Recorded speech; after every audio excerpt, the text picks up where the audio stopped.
ये चारों पॉइंट निकालने के बाद में अब हमारा नेक्स्ट काम ये है, अभी हमने कौन कौन से पॉइंट निकाल लिए, हमने यहाँ से D से F2 की डिस्टेंस निकाली, D से H2 की डिस्टेंस निकाली, D से H1 की डिस्टेंस निकाली, D से F1 की डिस्टेंस हमने निकाली। अब मुझे डिस्टेंस निकालिए H1 और H2 के बीच की डिस्टेंस कितनी है, H1 H2 के बीच की डिस्टेंस, दैट इज दोनों प्रिंसिपल प्लेन्स के बीच की distance, distance between principal planes मुझे निकालनी है, distance between principal planes. My topic is, next topic जो है इसी का पार्ट बेसिकली नोडल पॉइंट का ही, कि हमें डिस्टेंस बिटवीन प्रिंसिपल प्लेन्स निकालनी है।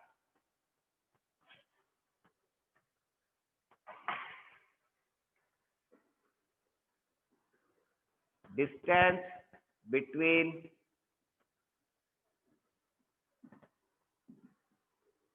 प्रिंसिपल प्लेन्स, और वो बहुत आसानी से निकल सकती है। कैसे निकल सकती है, D1 से D2 की जो डिस्टेंस है, ये डिस्टेंस होती है हमारी T के बराबर। थिकनेस D से ज्यादा ऊपर चला गया क्या, हाँ नहीं दिख रहा है। तो मेरे पास में D1 से D2 की डिस्टेंस है T, D1 से H1 की डिस्टेंस है अल्फा, D2 से H2 की डिस्टेंस है बीटा। तो H1 H2 के बीच की डिस्टेंस मैं निकाल सकता हूं। H1 H2 क्या हुआ, H1 और H2 के बीच की distance which is equal to D1 D2 minus D1 H1 D1 H1 minus H2 D2। And what is this, D1 D2 कितना है, D1 से D2 की distance is T minus alpha minus beta. और alpha beta कितना है, ये अभी हमने, इसीलिए मैंने इसको साफ नहीं किया, अल्फा और बीटा की वैल्यू हमारे पास में लिखी हुई है, तो बस अल्फा और बीटा की वैल्यू यहाँ पे रख लीजिए। That is I can write it T minus alpha की value, alpha is this F multiplied by mu minus 1 T divided by mu R2 minus beta की वैल्यू ये रही। तो माइनस माइनस क्या हो गया, प्लस, नहीं यहाँ पे हमको इसको माइनस में ही लेना पड़ेगा, है ना। तो ये वैल्यू, क्योंकि जब हम डिस्टेंस निकाल रहे हैं तो ये वैल्यू हमको माइनस में आई, कितनी, ये वैल्यू हो गई F mu minus 1 T divide by mu R1।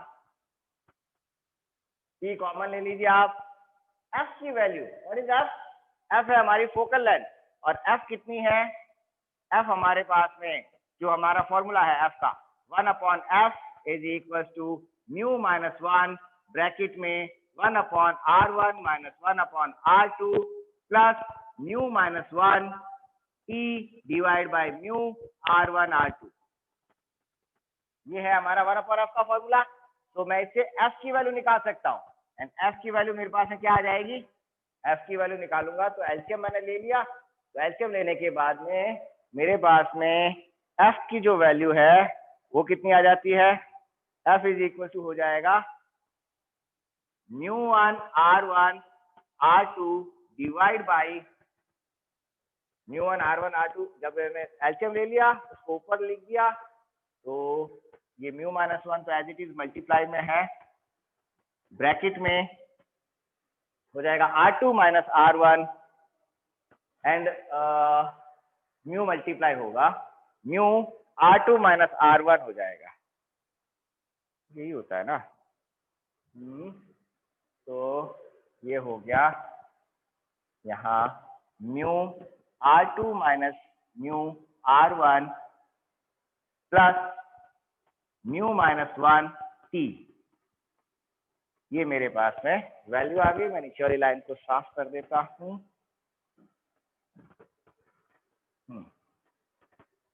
ये F की वैल्यू, इस F की वैल्यू को अगर मैं यहाँ पर रख देता हूँ, कहाँ पर, जो हमारा H1 H2 की जो वैल्यू निकाल रहे हैं, H1 H2 की वैल्यू क्या है, T minus F mu minus 1 T upon mu multiplied by R2 minus F mu minus 1 T upon mu R1।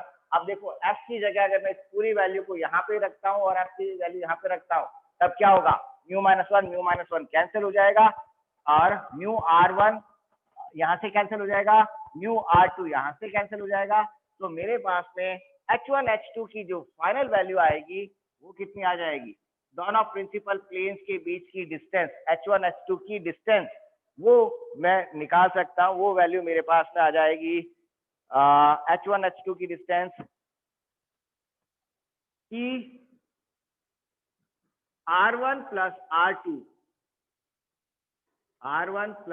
r2 divide by, मैं डायरेक्ट ही लिख रहा हूं भाई, है ना, डिवाइड बाई 1 माइनस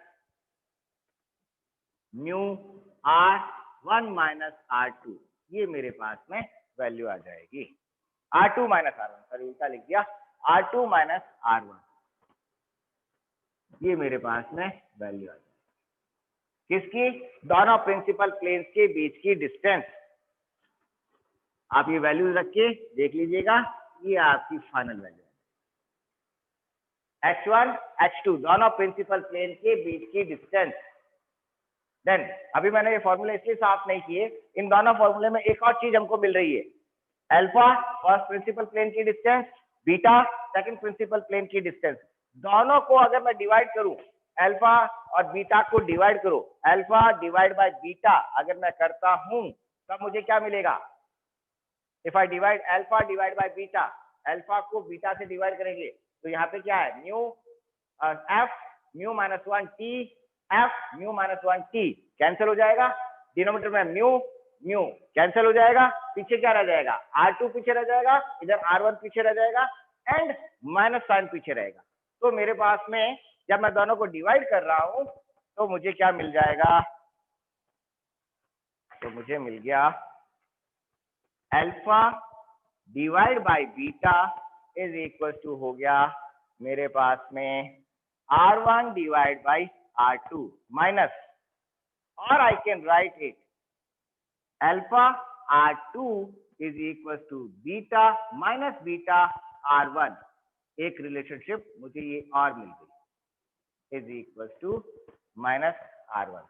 जो दोनों प्रिंसिपल प्लेन्स के बीच में गैप कितना है, which is equal to t r1 plus r2 divide by 1 minus mu r2 minus r1, और दोनों प्रिंसिपल प्लेन के जो डिस्टेंसेज में रेशियो जो आ रहा है वो रेशियो किसके बराबर है, माइनस r1 अपॉन r2 के बराबर है।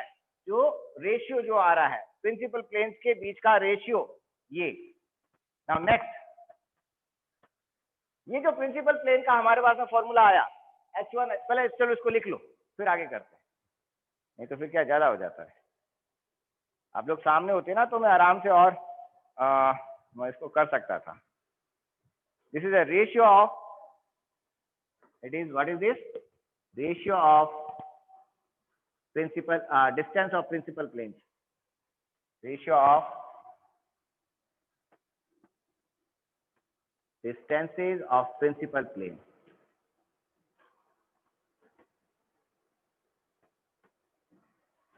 and which is equal to minus r1 upon r2 के बराबर है।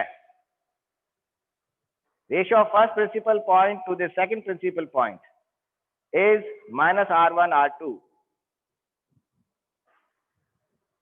लिख लो इसको बस एक क्लास और हम कर लेते हैं फिर हमारा कंप्लीट।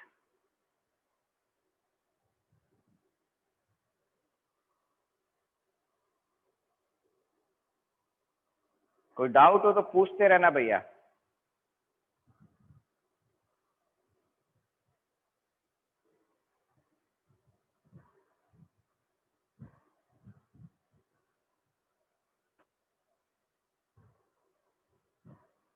अब ये जो भी टॉपिक हमने किया ना आज वाला है, या जो कल किया था, या उसके पहले जब हमने cardinal point two thin lenses के केस में किया था, या उससे पहले हमने जो फोकल लेंथ के जो फॉर्मूले, फोकल लेंथ का जो फॉर्मूला डिराइव किया था, इन सब के ऊपर मेरे पास शानदार न्यूमेरिकल्स हैं।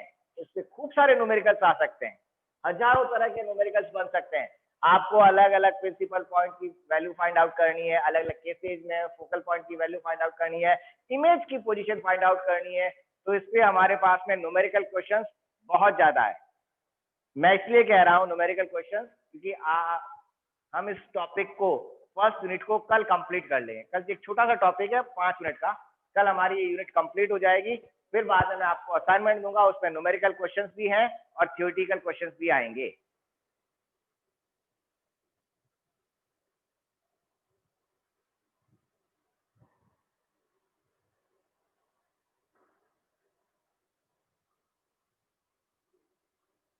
इसमें एक बात ध्यान रखना, हमारे यहाँ पे साइन कन्वेंशन का बहुत महत्व है। इसमें अगर हमारा साइन अगर सही नहीं है तो सारे रिजल्ट गलत हो जाते हैं।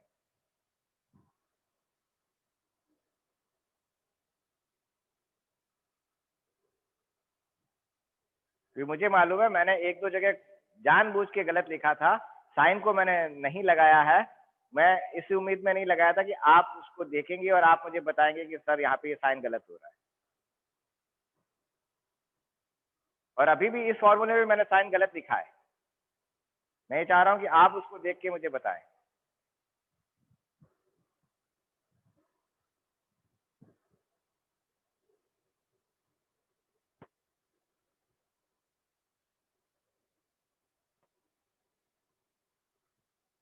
देखिएगा,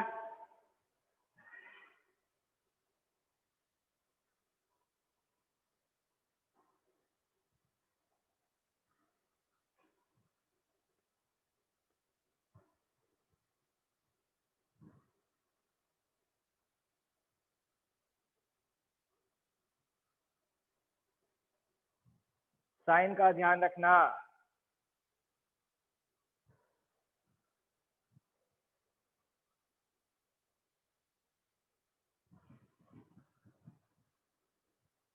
साइन अभी भी मैंने गलत लिए हैं। अल्फा का साइन मैंने गलत लिया है। अल्फा भी हमारा माइनस साइन में आएगा, बीटा भी हमारा माइनस साइन में आ रहा था, है ना। शायद साइन की मैंने गलती की है, चेक करना आपको। हो गया ये?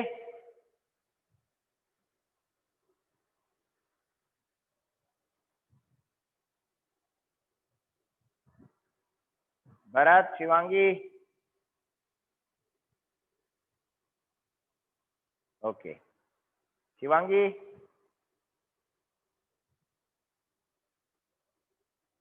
ठीक है। नाउ अब हमारा एक क्लास छोटा सा टॉपिक कर लेते हैं, वो इसी से निकल जाएगा। बाकी सारा मैं डिलीट इसको रिमूव कर सकता हूँ।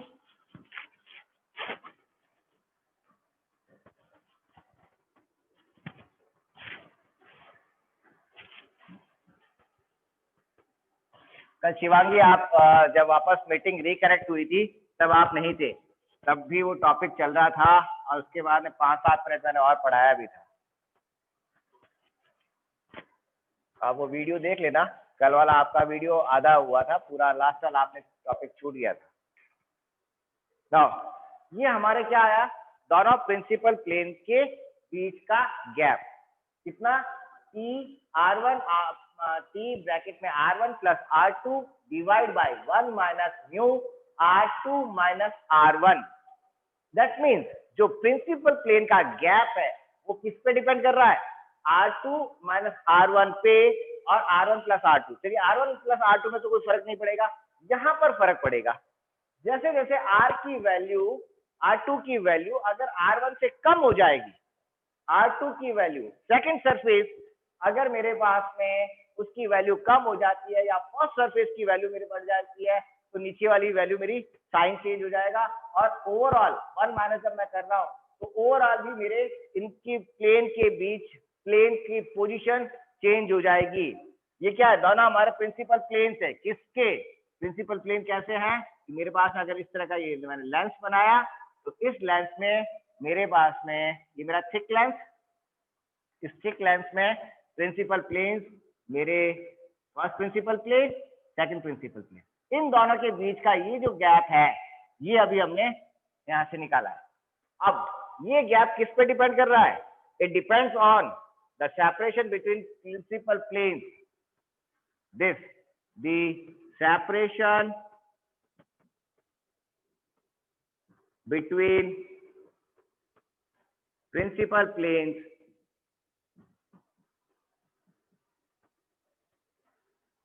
depends on किस पे, थिकनेस पे, थिकनेस ऑफ लेंथ, लेंस की थिकनेस पे डिपेंड करता है। Second, it depends on refractive index of material, lens के रिफ्रैक्टिव इंडेक्स पर डिपेंड कर रहा है, रिफ्रैक्टिव इंडेक्स, यानी कि आपके पास सेम थिकनेस का है लेकिन आपका अलग अलग मटेरियल का है। एक आपका क्राउन प्रिज्म, क्राउन ग्लास है, एक आपका कोई दूसरा ग्लास है, तब उस केस में क्या हुआ, आपका दोनों जो हमारे थ्योरेटिकल जो प्लेन्स है, प्रिंसिपल प्लेन, उनकी पोजीशन अलग अलग हो सकती है। तीसरा, depends on curvature, R1 R2 means curvature of surface, curvature of surfaces. Surface की जैसे ही आपने कर्वेचर चेंज कर दिया तब हमारा जो प्रिंसिपल प्लेन्स है उनकी पोजीशन चेंज हो जाएगी। लाइक फॉर एग्जांपल अगर मैं आपको बताऊं, लाइक ये जो मैंने बनाया ये मेरा हो गया डबली कॉन्वेक्स लेंस, दोनों साइड से कॉन्वेक्स है तो ये मेरा डबली कॉन्वेक्स लेंस या बाई कॉन्वेक्स लेंस जिसको कहते हैं, डबली कॉन्वेक्स लेंस में मेरी ये पोजीशन बनी। अब अगर मैंने इसकी एक प्लेन को फ्लैट कर दिया, मान लीजिए मैंने इधर वाले प्लेन को फ्लैट कर दिया, तब मेरे पास में, हाँ, तब मेरे पास में क्या हुआ, लेंस इस तरह से बना। R2 को मैंने फ्लैट कर दिया, R2 को फ्लैट करना मीन्स R2 मेरी क्या ले ली मैंने, इंफिनिटी ले ली। तब मेरे पास में जो प्लेन्स आएंगे वो प्लेन कहां पर आ गया, एक प्लेन तो अंदर रहेगा और एक प्लेन मेरा इस लेंस सिस्टम से बाहर निकल जाएगा, एक प्लेन यहां पर और एक प्लेन मेरा लेंस सिस्टम से बाहर निकल जाएगा, इस तरह से हो जाएंगे। ये हो गया मेरा plano convex lens, this is plano convex lens जिसकी एक सरफेस प्लेन है। और अब मैं इसको थोड़ा और अगर मैं चेंज कर दूं, यहां कॉन्वेक्स था, दोनों साइड से कॉन्वेक्स था, अब मैंने एक को प्लेन कर दिया, अब प्लेन भी नहीं कर रहा हूं मैं, इसको कॉन्केव ले लेता हूं। तब मैंने क्या किया, ये इस तरह से, और इधर वाली तो ऑलरेडी कॉन्वेक्स है, कॉन्वेक्स है, अंदर वाली सरफेस को मैंने कॉन्केव ले लिया। इस तरह से अगर मैं ले लेता हूं तब मेरे पास में क्या हुआ, मेरे दोनों प्लेन्स जो हैं वो प्लेन्स बाहर आ जाएंगे, दोनों प्लेन मेरे बाहर आ जाएंगे, ये प्लेन्स हो गए। ये हो गया मेरा, इसको मैं कहूंगा कन्वर्जेंट मैनिकस, ये कन्वर्जेंट मैनिकस है, कन्वर्जेंट मैनिकस। अब अगर मैं एक चौथा सिस्टम और लूं, अगर मेरे पास इस तरह से हो लेंस, दोनों ही यहाँ पे डबली कॉन्वेक्स किया, अब मैं ले लेता हूं डबली कॉनकेव, डबली कॉनकेव, दोनों साइडों से कॉनकेव, ये हो गया डबली कॉनकेव, दोनों साइडों से कॉनकेव है। तब केस में मेरे लेंस, मेरे प्लेन्स कहां पर आए हैं, इसके बीच में, ये है मेरा डबली कॉनकेव, तब मेरे दोनों प्लेन बीच में है। अब इसमें वही जैसा हमने यहाँ पे किया, यहाँ पे एक सरफेस को फ्लैट किया, मान लीजिए अब मैं इधर वाले सरफेस को फ्लैट कर देता हूं, तब क्या हुआ, दैट मीन्स मेरे पास में केस क्या हुआ, इधर वाली सरफेस को मैंने फ्लैट कर दिया, तो ये इस तरह से हुआ, ठीक है। तब इस केस में क्या हुआ, हमारे जो प्लेन्स है वो प्लेन कहां पर हुआ, एक प्लेन तो आया मेरा इस सरफेस पे और एक अंदर रहा, ये हो गया प्लेनो कॉनकेव, ये है मेरा plano concave. Plano concave, concave है एक साइड से और एक साइड से प्लेन है, तो बाउंड्री पर आ गया, जैसा हमारा इस केस में हुआ था वैसा ही हमारा यहाँ पे इस केस में हो रहा है इसका। और अब जो मेरी फ्लैट सरफेस है, यहाँ अंदर की सरफेस कॉनकेव था, मैंने उसको फ्लैट किया, अब फ्लैट करने की जगह मैं इसको कॉन्वेक्स सरफेस ले लेता हूँ, तब क्या होगा, इधर वाली सरफेस मैंने कॉन्वेक्स ले ली, ये surface concave as it is, तब अब हमारा इस केस में क्या होगा, इस केस में हमारे दोनों प्लेन्स जो हैं वो अलग हो जाएंगे। कैसे, जैसे यहां पर आया था, दोनों प्लेन्स बाहर की साइड में आ गए, ये दोनों प्लेन्स बाहर की साइड में आ जाएंगे, और ये मेरा हो गया डाइवर्जेंट मेनिकस। तो इस तरह से हमारे प्लेन्स की जो पोजीशन है वो चेंज होती रहेगी, बना लीजिए, प्लेन्स की पोजीशन चेंज होती रहेगी, जो हमारे प्रिंसिपल प्लेन है उनकी पोजीशन चेंज होती रहेगी। हाँ, आज का टॉपिक यहीं तक ही है। अब बस एक कल छोटा सा फॉर्मूला वाला काम करना है, बाकी हमारा ये जो टॉपिक है वो कंप्लीट हो गया है, फर्स्ट यूनिट हमारी कंप्लीट हो गई है।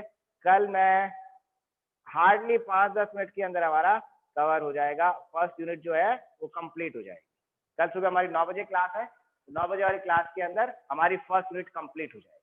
तो आज तक का आज यहीं पे इसको स्टॉप कर रहे हैं, क्योंकि कल मैं मतलब नया स्टार्ट क्यों नहीं करना चाह रहा हूँ कि कल स्टार्ट करने से फायदा नहीं, आगे हमारी 3 क्लासेज मिलेगी, उन 3 क्लासेज के अंदर हम उसको नई यूनिट को स्टार्ट करेंगे। तो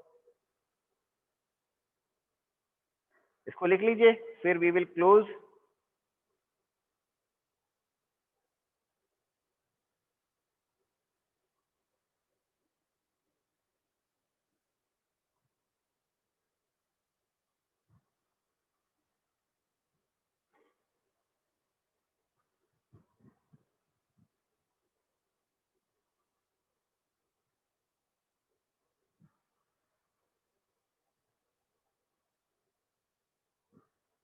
लिखने के बाद में मुझे बता दीजिएगा डन हो गया है, या अब मैं आपका ऑडियो भी ऑन कर देता हूँ, कोई इश्यू नहीं, क्योंकि हमारा ऑडियो तो ऑन ही है, आप लोग बोल सकते हो,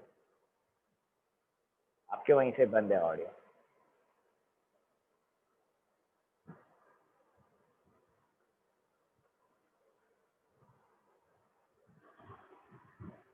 एनी क्वेश्चंस, डाउट हो तो पूछ लो, अदरवाइज टॉपिक ओवर, हम इसको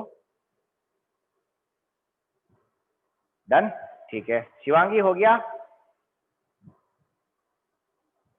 तो कल सुबह वाली क्लास के अंदर ओके, ठीक है। फिर कल सुबह वाली क्लास के अंदर एक छोटा सा टॉपिक हमारा बाकी है, और वो है हमारी फोकल लेंथ का, जो अभी हमने जो फॉर्मूला निकाला, वो फोकल लेंथ का हमने फॉर्मूला निकाला R1 और R2 के टर्म्स में, radius of curvature of surface 1 and surface 2 के टर्म्स में।